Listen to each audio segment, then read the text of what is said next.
All right, it's time to go over my top 10 running backs for week 8. We're starting right here at number 10, going over Josh Jacobs.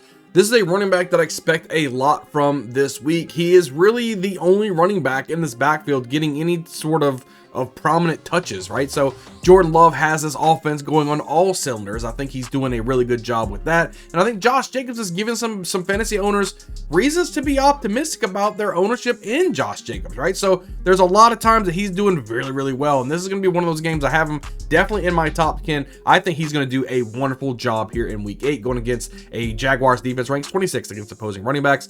No one is competing for this guy in this backfield, and everybody's pretty much doing what they want to do against the Jaguars. They're not stopping anybody on the ground, through the air, quarterbacks, running backs, wide receivers, tight ends. It doesn't matter what position you play. Everybody's doing well against the Jacksonville Jaguars. So I had to put myself some Josh Jacobs here in the top 10. I think he's going to be able to go out there and give you a solid fantasy performance, tearing up the Jacksonville Jaguars. They should get a large lead really early, which means that all they're going to do in a positive game script is just keep handing the ball off to Josh Jacobs. He's going to be running away with it and scoring you tons and tons of fantasy points.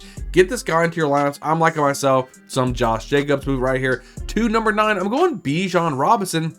Now, he had a great game last week, but he doesn't do that consistency enough for me. Like I came into, I thought Benjon Robinson, right? I named him as who was going to have the most rushing yards in the NFL this season was Benjon Robinson. Boy, was I mistaken with that. They just, just a couple games ago, we saw Tyler Algier as the number 1 running back for that game.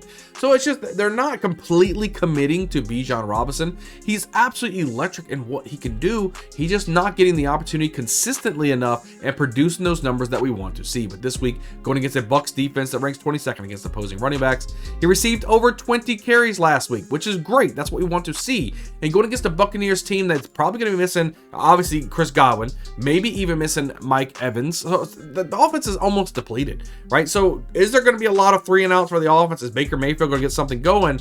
If he can't get anything going, they'd be punting the ball a lot, and the Falcons are able to put up some numbers. I think it's going to be a positive game script, which means they're either going to run the ball with a lot of Benjon Robinson or Tyler Algier. I'm hoping it's going to be Benjon Robinson. That's why I put him here at number 9 for me. I think week 8 could be a special week for Benjon Robinson.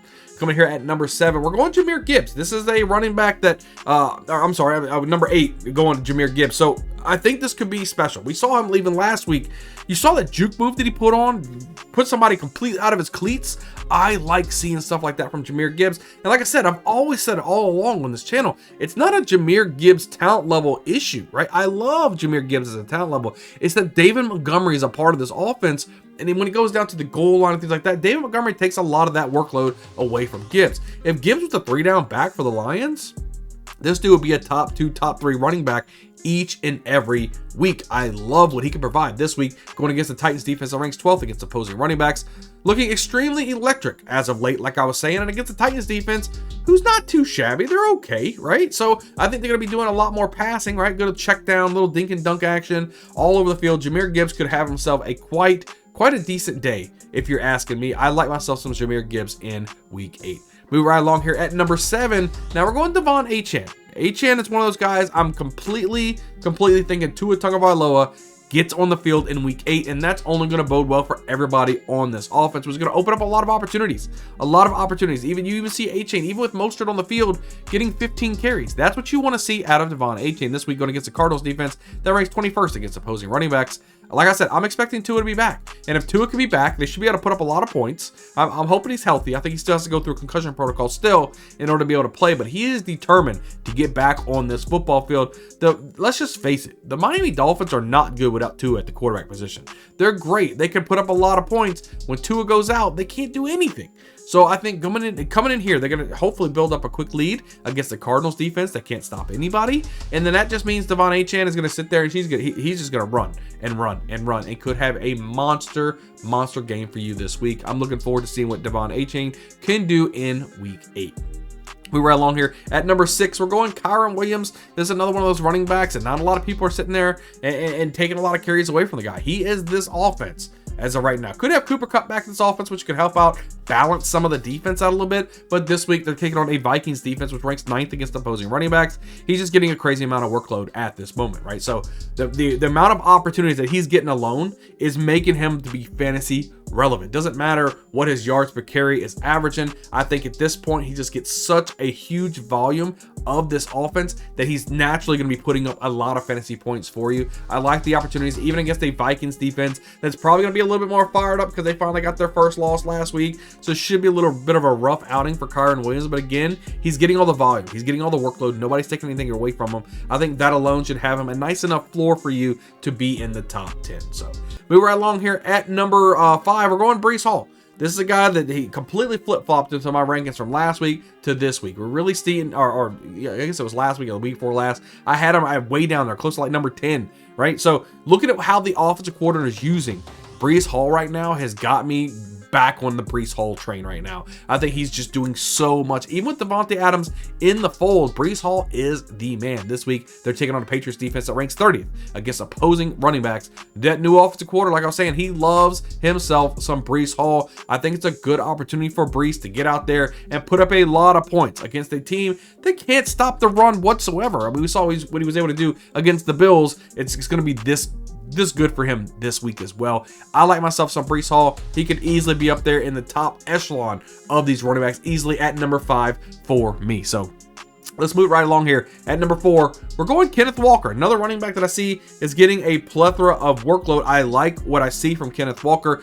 Zach Charbonnet, pretty much irrelevant from this guy. I told you guys, he's a cockadoodle running back. Don't worry about him taking anything away from Kenneth Walker. With a new regime, new head coach, new offensive coordinator, we saw them really focus on Kenneth Walker being the guy for this backfield. This week, they're taking on a Bills defense ranks 31st against opposing running backs. He looks dominant, you know, when he's running the football. He looks really, really good running the football. And like I said, he's the only one back there. He's just a volume alone, just like with Kyren Williams. Doesn't matter if it's a good matchup, bad matchup, it doesn't matter.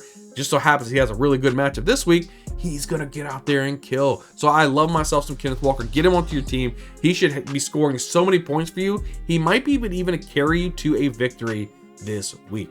Moving right along here at number 3, we're going Joe Mixon. This is a running back that looks like he is a part of this offense big time. Now, Cam Akers ended up going away. That was great. Dameon Pierce looks like he's good in some spell situations, but mostly it's Joe Mixon getting all the workload, whether it's carrying the football, running the football, it doesn't matter. All Joe Mixon. This week, taking on a Colts defense, ranks 20th against opposing running backs. His usage is really going through the roof at this point. He's putting up so many fantasy points. I'm loving seeing this opportunity from Joe Mixon. He could do a lot of good things. He's one of those, what do you call those little tool things that's got all the Swiss Army knife? He's one of those, right? He can do everything for this offense. I like myself to Joe Mixon. Get this guy into your lineup. He is in the top 3 for me in week 8. Move right along at number 2. We're going Derrick Henry, the dude that just, oh man, he just plows everybody, just runs everybody over. He's awesome at running the football. I like Derrick Henry, man. In this offense, he fits so well with Lamar Jackson. You don't even know who's going to stop. Are they going to stop Lamar Jackson? Or are they going to stop Derrick Henry? Who knows? It's giving him a lot of running room. I like this. This week, they're taking on a Browns defense that ranks 8th against opposing running backs.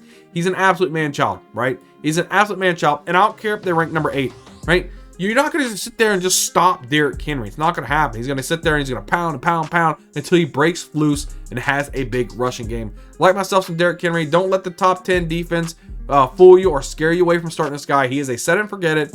Get the guy into your lineup. That move right along here at number 1, we already know Saquon Barkley. He's taken the NFL by storm at this point. He's dominating right now. Nobody can slow him down. Nobody. This offensive line, everything is going great for Saquon Barkley.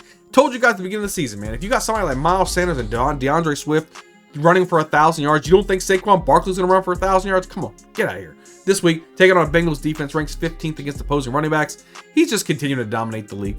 He's dominated week in and week out. Doesn't matter who they're going against. He's running wild on people. Over 100 yards several times this year already. He's going to have a lot more coming. He's easy, set it and forget it. The number 1 guy, dominant. Love the guy on my team. I need some more Saquon Barkley. Make sure you guys are hitting the like button, hit the subscribe button. That's my top 10 running backs for week 8. Guys, we're putting out multiple videos each and every week to help you set the best lineup possible. That way you can ultimately win yourself a championship. Make sure you guys leave a comment down below. Did I leave anybody out of the top 10 that you believe should be in the top 10? And I can't wait to see you guys on the next video. We'll see you guys next time.